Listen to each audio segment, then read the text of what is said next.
Chráňme to, na čom Slovensku záleží najviac, naše deti, našu ústavu, naše obce a spravodlivé pravidlá. Je to návrh zákona o podmienkach predaja energetických nápojov, pretože energetické nápoje a deti, stopka ich predaja po 16 rokov. Jedna plechovka často obsahuje viac než 180 mg kofeínu a ďalšie skryté zdroje, ako je taurín a iné prídavné látky.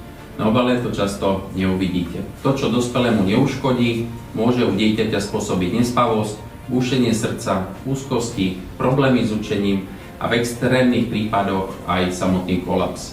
Nechcem strašiť, chcem konať, preto som predložil návrh zákona, ktorý zakazuje predaj energetických nápojov s obsahom kofeínu nad 150 mg na liter osobám mladším ako 16 rokov, a to aj cez automaty a na diaľku. Ďalším návrhom je návrh ústavného zákona, ktorým sa mení Ústava Slovenskej republiky. Od roku 1992 bola ústava zmenená viac ako 25 krát. Často rýchlo, bez hĺbšej diskusie. A výsledok? Základný zákon štátu sa nám mení na politický program na 4 roky. Dnes je to doslova trhací kalendár. Preto navrhujem zvýšiť kvórum na zmenu Ústavy Slovenskej republiky z 90 poslancov na 100, to znamená 2/3 poslaneckého zboru.